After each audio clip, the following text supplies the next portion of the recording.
I'm not saying to put any pressure on you. I'm just saying if your answer to that is you hope so, what that says is you're not sure.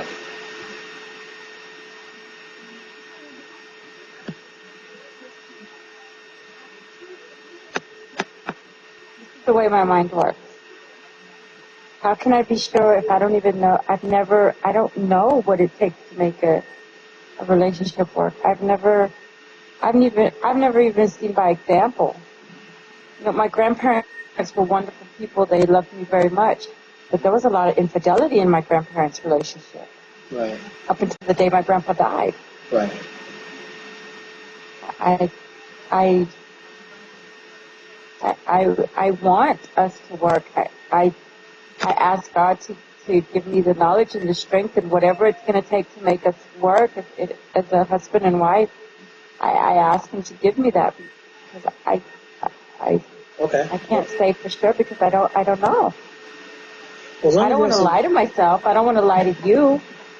Well, I really want. I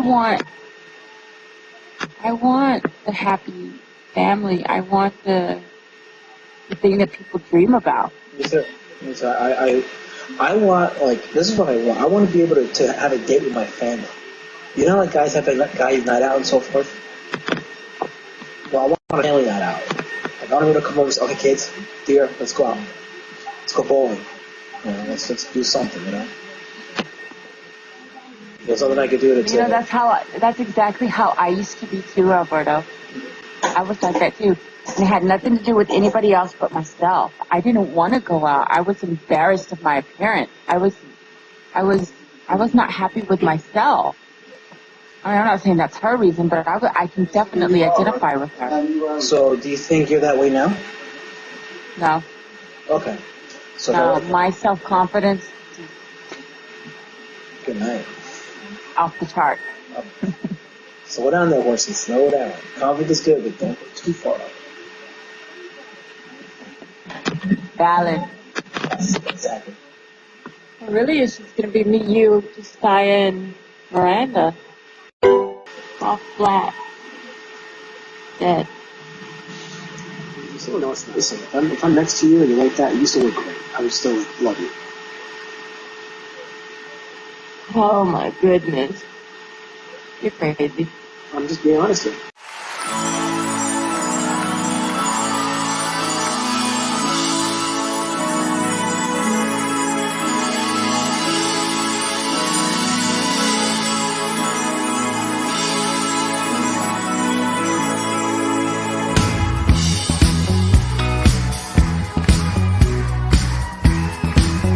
Call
going to do? Just look at me?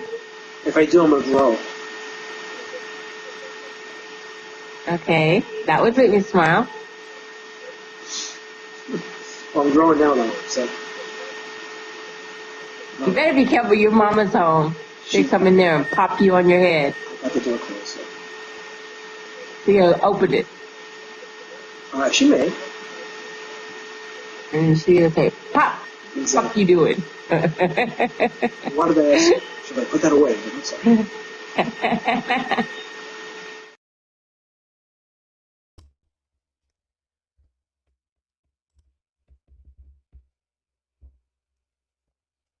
Just testing the audio right now. I've had about 2 hours of sleep prior to the stream, and as much as I was struggling to come down the stairs and turn on the laptop and go through with this, I remembered to myself that's 2 hours more sleep than I had 2 years ago this very day, this very moment. It's true though what they say. It does get easier with time. The pain doesn't really go away, but it does get easier with time. And you do learn to live with the grief. It becomes a part of you. It does shape the way you view things in this world. And I know me. I used to view things a certain way. I had my own steadfast perspective on a lot of things. Some of which has changed after she passed away, and it wasn't by choice. It's just it was a natural change, I think. Anyway, and I found myself wanting to like talk to her and just share with her the things that I've gone through, internally and externally.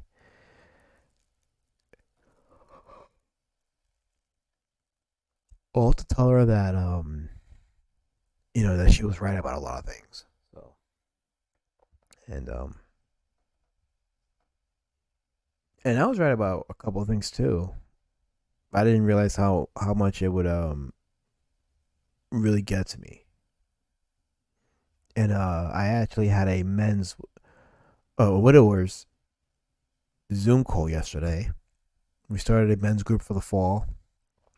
So this is like the third session. Same group, not the same group, but it's being led by the same gentleman.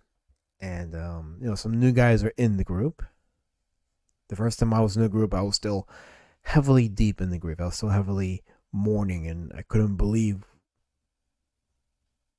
what my life had become. But that first session, in that first meeting, which was in the late winter of 2023, so around January or February, I think it was, I had just left the kitchen. And what I mean by that is, when I would go home from work, I would go into the kitchen because my dogs, Tucker and Paisley, were still in the kitchen. They weren't allowed out of the house because they were still not really housebroken. So I didn't want them to go make a mess in the house. So I kept them company in the kitchen. So I would sit at the table and I would do my work there. I wouldn't go anywhere else in the house except to bed in my room at nights. Otherwise, I was in the kitchen. So I was kind of a prisoner in my own house, more or less, until that first day of that first session of the widowers chat, where I planted myself on the couch in the living room. And it was the first time that I really started to explore the rest of the house. And now, of course, 2 years later, I am freely moving around the house. Well, yeah, freely.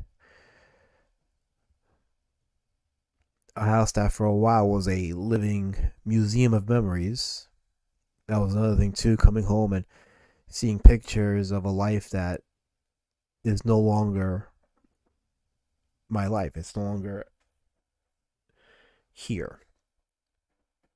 Of a family that's moved on. Memories of a life that I thought I would have to my dying days, or a world that I thought would be my norm going forward. Instead, it's a reminder of what I lost, and it really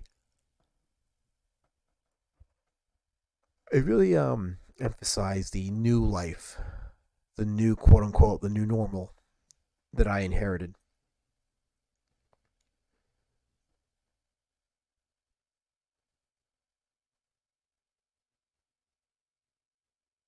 And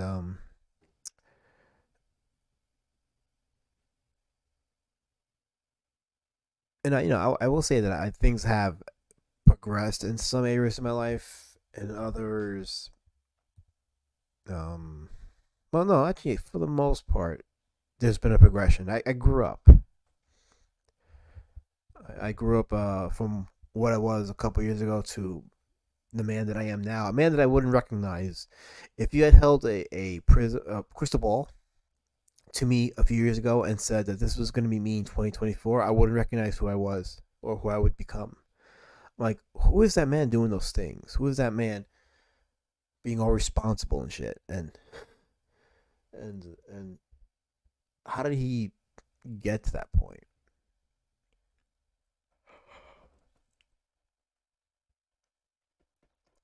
I wouldn't have recognized him.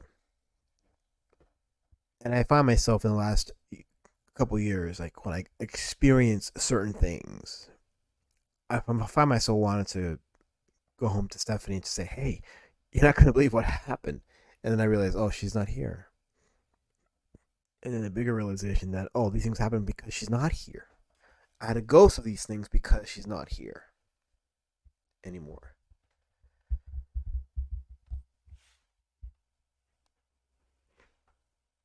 But I find myself talking to God and asking Him to take the message to Stephanie and tell her to let her know what I wanted to tell her.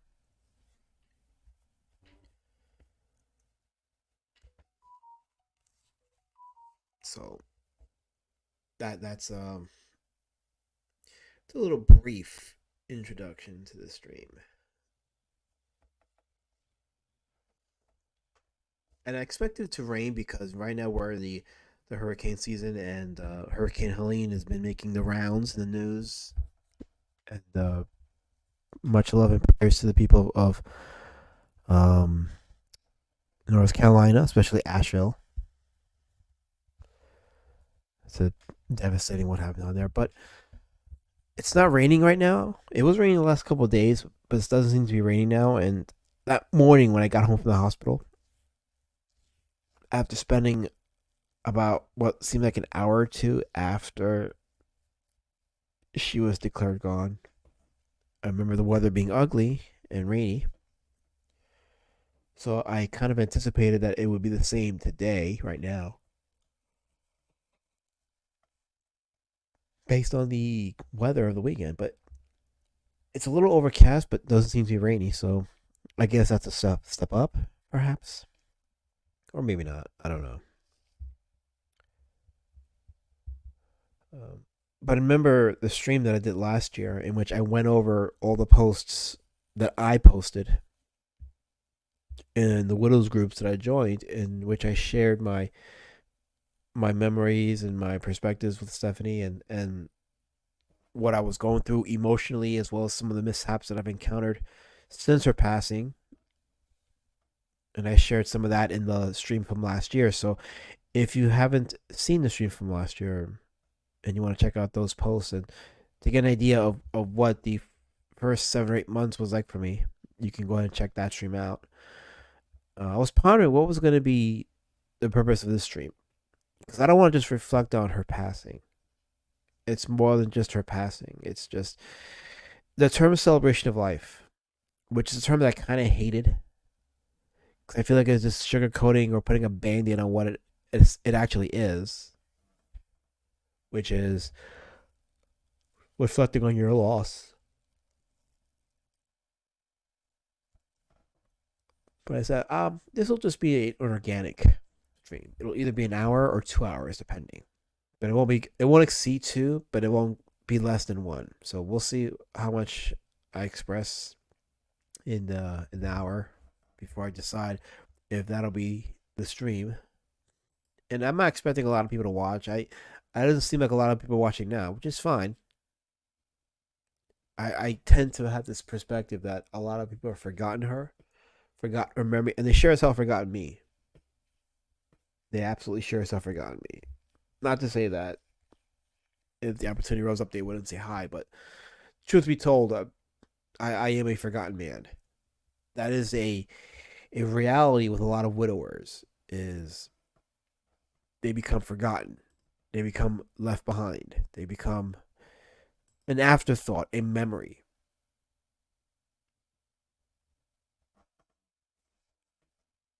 And I told Stephanie that would be the case upon her passing, that her kids would move on with their lives and family and friends that have accumulated through the marriage would eventually forget me and just move forward their lives and I'd be a memory. And that was pretty prophetic. I have to say it was pretty prophetic that that would be the case, but I didn't expect it to really get to me the way it did. In some cases I had some bouts of resentment and it became indifference. Now it's just I just accepted and I made the appropriate adjustments in my life to accommodate that and to not really care about who I become because I'm in a point in my life where I don't answer to anybody. The choices I make and the but yeah, the choices that I make in my life are not really contingent upon anyone's blessings or approval. It's just I'm doing the best for myself, and that's where I'm at. And everything I do, I keep in mind what would she think, what would Stephanie think, what would she do, or I think about those things because what I am now, she had a big hand in, and I definitely wouldn't be the man that I am today without her or what she's done to influence myself and my choices. So I don't reflect too much on her passing, and I know that right now things are in the world are very bad. There's a lot of bad news everywhere, and I'm not gonna get detailed because I'm not gonna make this stream that thing where we're talking about the thing that's happening around the globe and so forth. And that's as general as I'm gonna be. I could see a lot, but that's as general as I'm gonna be. Instead, I do want to reflect on from last year to this year. I've been able to embrace my memories. I've been able to not break down when I think about the music that she likes or the movies that we watch together.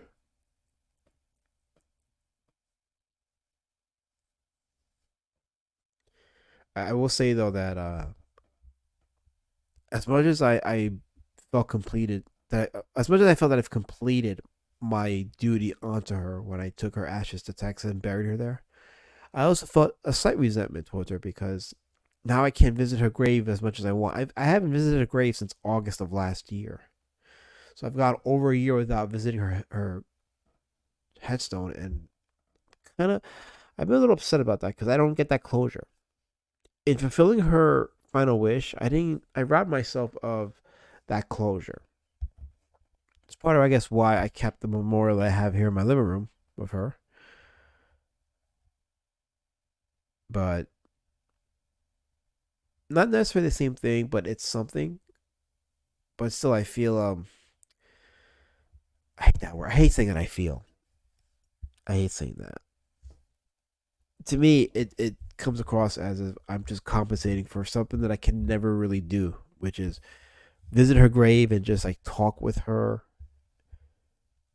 and reflect. But I've heard stories from a lot of widows and widowers, and some of the things that happened since the passing of their late ones. And I'm like, well, I guess I could have had it worse. So I can't really get too resentful about that because it could have been a lot worse. In some ways, I have closure. I have the closure that a lot of widows and widowers don't get. So in this life, you don't get 100% of everything, but what you get, if it's good and you can live with it, then just don't complain about it. Just accept it, move forward, and just try to grow from it. And if you can't appreciate the memories that you've had and appreciate the lessons that come with it that have molded you to become the person that you are now. So,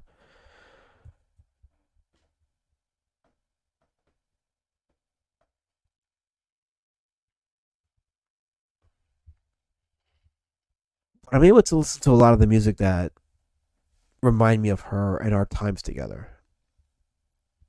I'm able to, especially with like a lot of Fleetwood Mac. That's why I did that video that opened up the stream here with that Fleetwood Mac song. It's actually a live performance that they did, and that sounded pretty good. So I said I'll do a video of her and just reflect on some of the conversations we had early on when we were just in the beginning of our relationship, and some of the photos of our happy times together. It doesn't make me as sad as it did before. Before, thinking about it, I would just break down, and the earlier breakdowns were bad. But now I can reflect on it and be thankful. Be thankful that 10 years of my life was occupied with such beauty and love.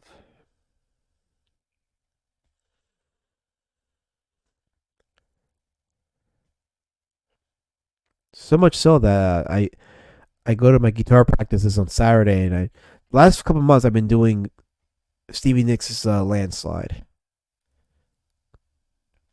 It's a song that I've always attributed to me losing her, and I'm not gonna say that it doesn't still affect me, but not as much as before. I'm able to play the song without breaking down. If anything, I'm just more focused on playing it right. She always used to say, "If you can't do something right, don't do it." Well, that's something that I've always disagreed with her on. She got that from her grandmother, her grandma Lola, who always told her, "If you can't do something right, don't do it." I've always been opposed to that. I'm like, if you can't do it right, keep doing it till you get it right. She wasn't a perfect person. Stephanie was. There were things that I disagreed with on, and I did my own thing. That was one of the disagreements. I was always big on just keep doing it till you get it right. Don't quit. Don't quit. If you can't do it right, just learn it so you can do it right.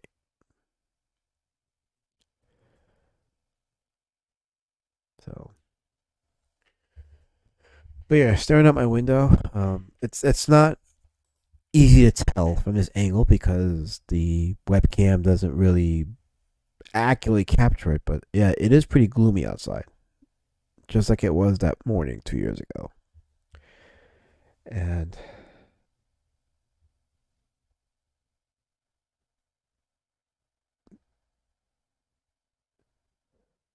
it's quiet though. It is quiet, and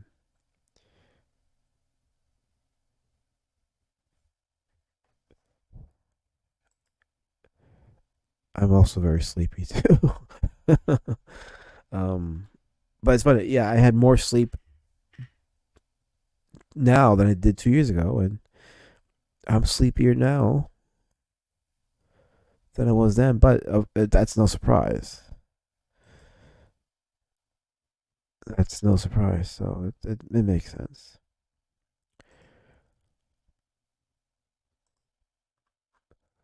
I'm gonna play another song right now. So I'm gonna give myself a few minutes to capture my breath, my voice. I mean. So let's see. What can I play?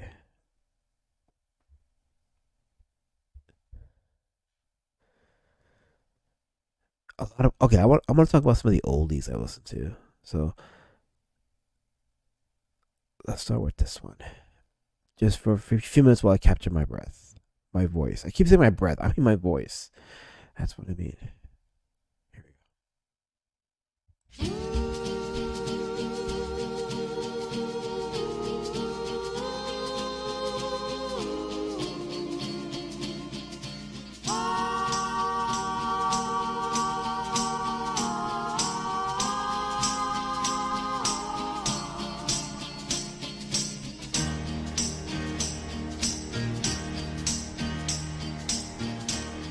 Loneliness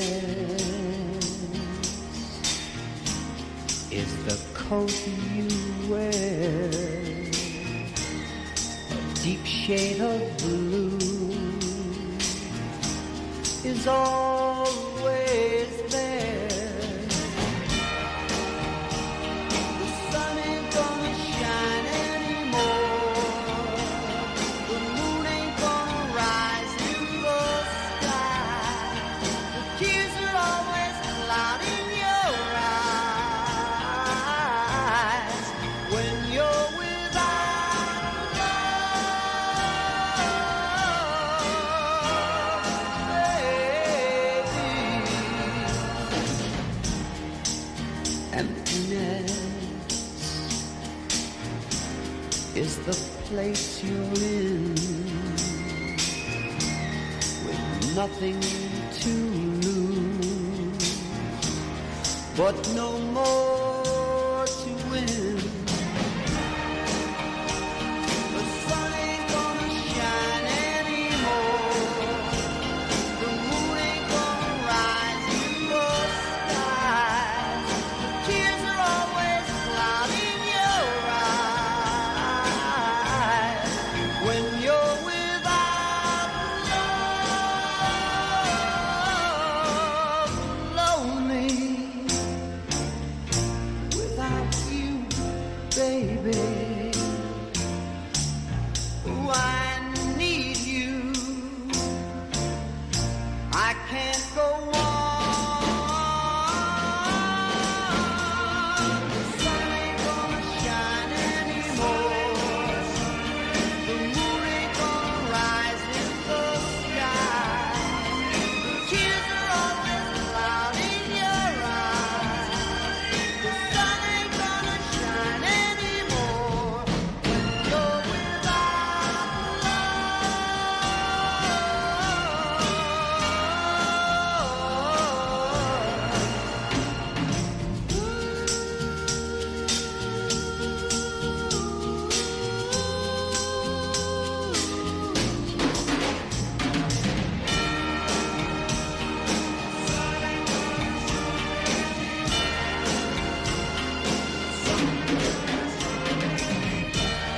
not anymore. Bring it back, baby.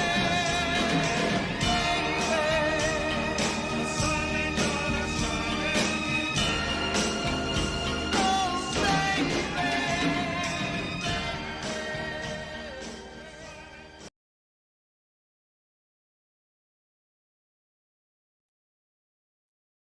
Speaking of music, yeah, a lot of the oldies from like the '60s and '70s, they just now remind me of her. It it was part of how I was able to move forward with my grief. Specifically, songs like um, hmm,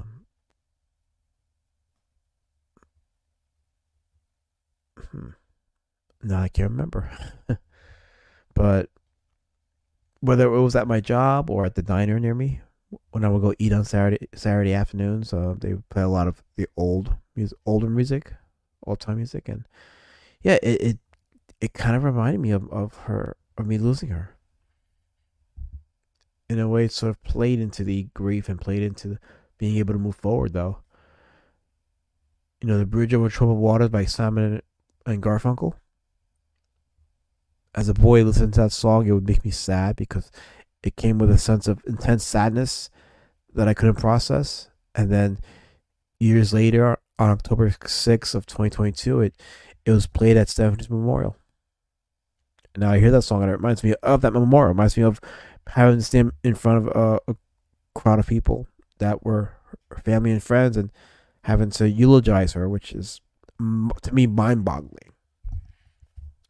But I hear that song now, and it still comes with intense sadness for me because now it's forever etched in my head about that it's the reminder of that memorial, that I came to grips with the fact that yeah, she's gone, but I'm still here and I'm still carrying the memories and still fulfilling the responsibilities with it. So, but I don't break down like I used to. Now when I hear that song, I'll freeze up maybe.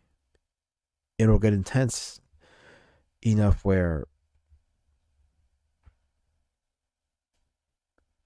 it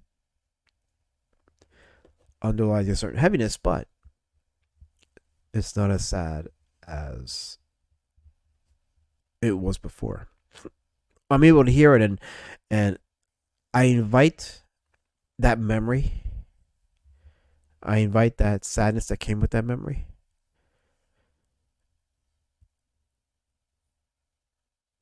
But I'm able to keep it moving as I invite that memory.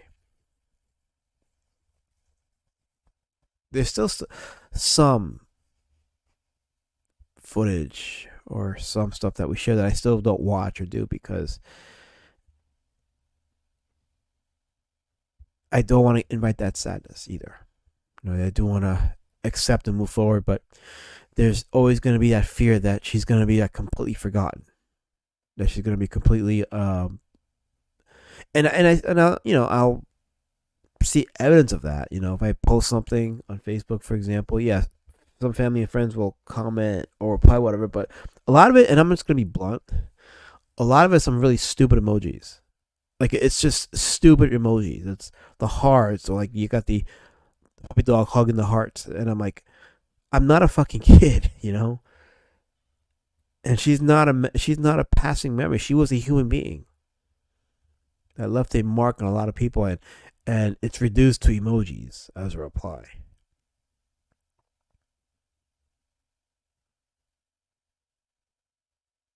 I mean, I can't help how people respond or how they reflect, but to me, it comes across as kind of dismissive, very dismissive. But I don't want to dwell too much on that. I share it because it's part of my journey. It's part of where I'm at now, but I don't want that to be the main message.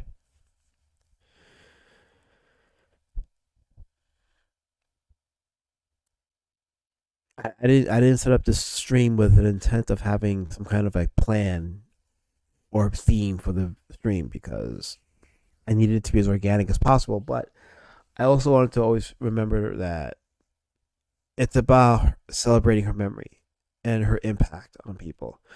She was a very charitable person. Stephanie was very charitable and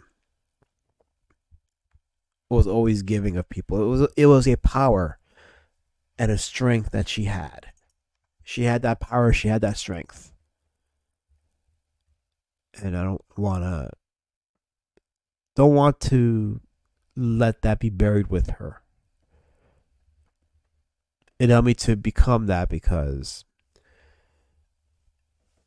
the power that came with, and by power, I don't just mean power in that it helped a lot of people, a lot of unfortunate people, but it helped with, or rather helps, because I'm talking present tense here.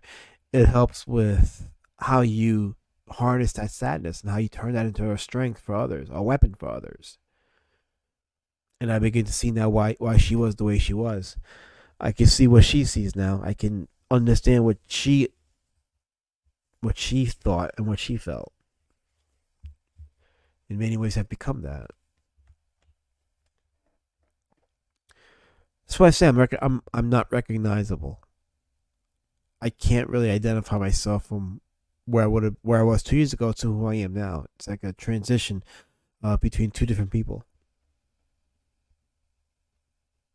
I'm left to figure out the pieces of my life and to make it what it is now for myself in as quiet a manner as possible without anybody that used to be regulars in my life having a say because they've all moved on and I've been all but forgotten. but yeah, I've transitioned into a new life and making a mark for myself. Try not to, and this is probably the cynical part of me, but try not to get into too much expectations because of the way things are in the world right now and the socio-political climate that we're in. I'll leave it at that.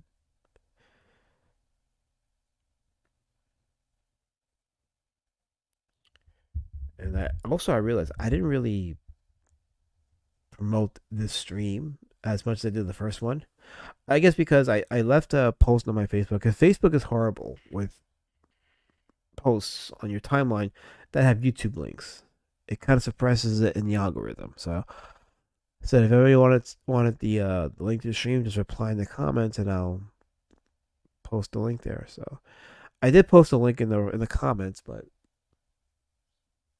for a lot of people on the West Coast, specifically the West Coast, it's like 4 in the morning. They're sleeping, so they're not gonna get up at 4 in the morning or 5 in the morning to listen to a stream. But I think I owe it to them to keep it within a certain reasonable length of time, so that when you watch the replay, it's not gonna take up a lot of their time, and it's not gonna be filled with fluff and nothing of substance. They should at least be given something of substance.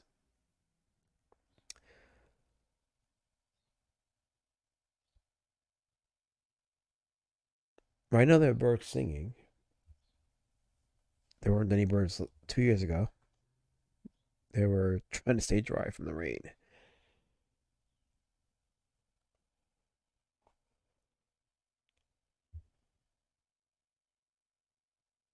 But man, oh man, if you told me 2 years from the moment she breathed her last breath, where I was going to be now, I would be like, wow, that sounds like a drastic shift from the norm that I had before then. And sometimes I look at my life right now and I'm still like completely shocked at what it is and the things that I've experienced and people that I've met and the events that I've allowed myself to experience. You know, the new norm, as they call it, the new norm.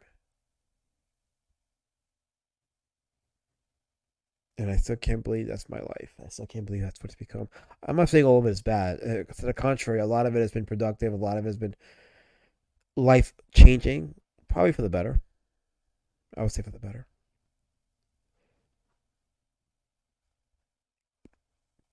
I don't really post a lot of my personal life on Facebook anymore, and I like it like that. I don't need to post every little detail about what I do and what I think these days because I feel like number one, no one is deserving of that,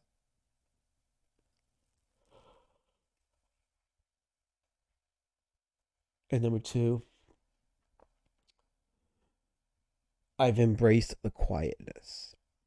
In the beginning, when it was all quiet and I was isolated and desolated, the quietness was very heavy and it was very what's the best word? I guess heavy would be the best word. But in time, I've grown to accept it and become normalized with it, and that's where we're at right now. So I keep a lot of my personal life out of social media as much as I can, but between my Facebook, Twitter, YouTube, Twitter and YouTube more than anything, I where I do a lot of promotion for some of the work I do on the comic book side. I may let loose some information about personal details here or there, but nothing major, nothing that would endanger me. It's just sometimes it's a good marketing tool, but otherwise, no, I don't really share personal details of my life. I don't share the highs, and I definitely don't share the lows. That's one of the things I guess me and Stephanie will always be different. She always ran to Facebook to post her personal stuff and get that engagement from friends and family. Not me. I kept even some of the worst stuff that's happened within the last 2 years off social media, and I probably won't even talk about it. I'm just making the point that did happen. So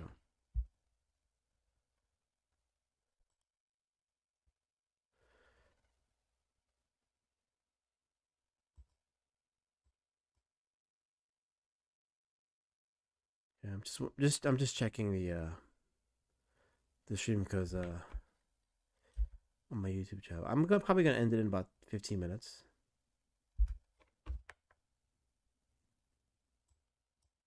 Yeah, it looks like I'll end it then. I think it's a reasonable length. I think it's been a nice reflection on where I'm at now. I mean, because right now,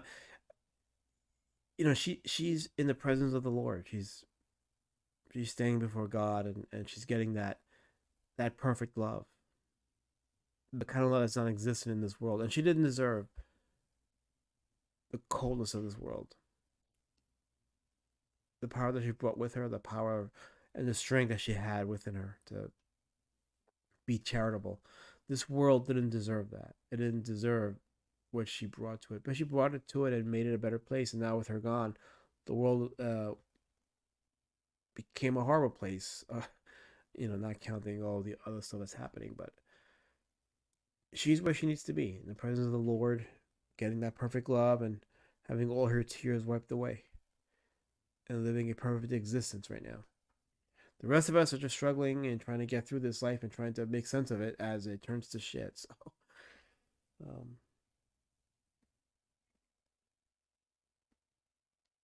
but ultimately, in spite of what's happening here in the globe and the sinister plans that are being laid out before us, I sometimes wonder if Stephanie, if she ever looks down on me, if she's proud of where I've taken my life and how I've progressed. Sometimes I wonder that.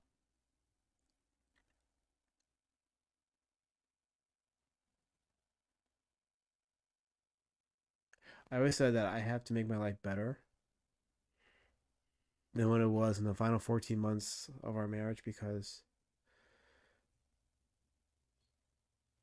for as long as I live, I want to honor her memory and her legacy because no one else will tell that story. And I have of course I have this YouTube channel that has become a memorial for her. And I don't trust the YouTube people, so I make sure to keep backups of what I upload here because like they did with the live stream where I talked about her diagnosis when I live streamed it back in August of 2021. YouTube will take down certain videos and streams because hey, it's election season, so they're gonna do that stuff. But I'm playing with fire right now.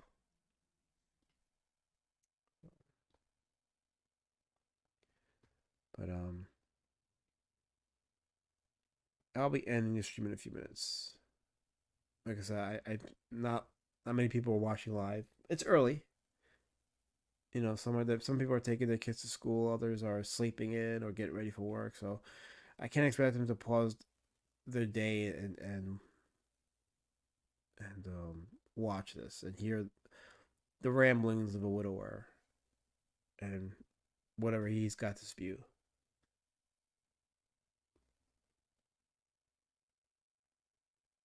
But I do wonder if I've made changes in my life that have honored her, and I guess I won't know until it's my turn to cross into the presence of the Lord, and you know, I guess we'll see, right? I guess we'll see. So, but it's time to trek forward, to press forward, and keep it moving,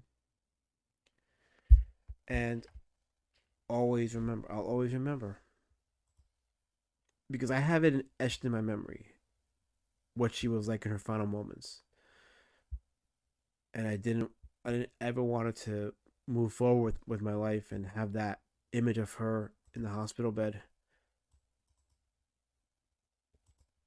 and looking the way she did. Because that's not who I remembered her to be. I always want to remember her at her most beautiful, her most lively, her most organic.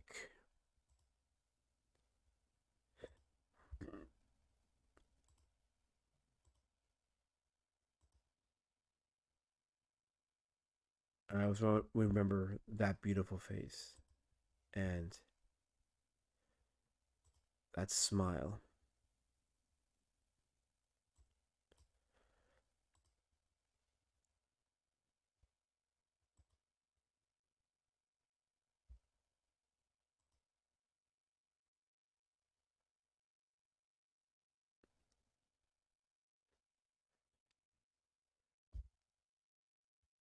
And I think the rest of us do too. So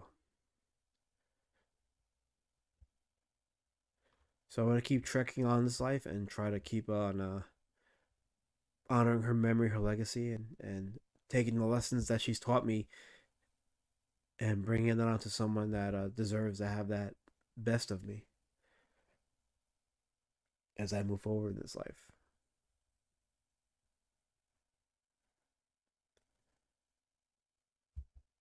And that's all really I can do.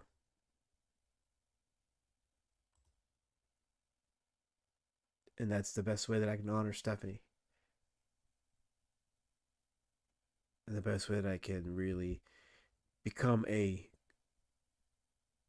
asset to my community and to people.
You say, what if I hurt you?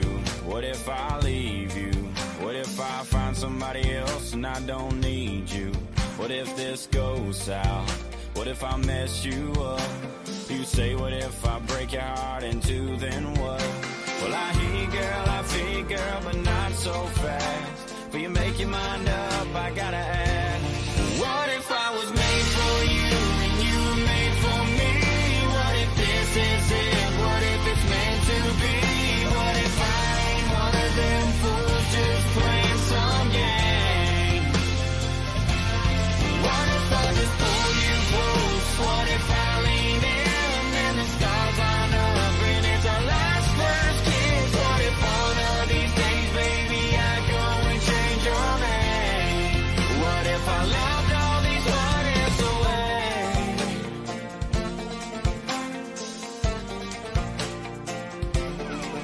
What if the sky falls or the sun stops burning? We could worry about them what ifs till the world stops turning. Or I could kiss you. What if you liked it? Well, we ain't ever gonna know unless we try it. What if I was made for you and you were made for me? What if this is it? What if it's meant to be?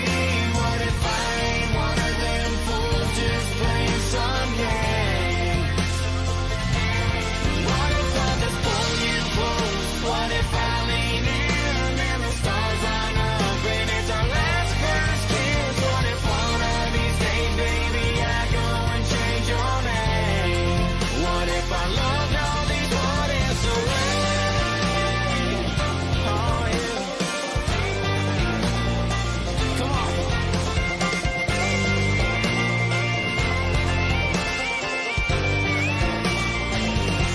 You say, what if I hurt you?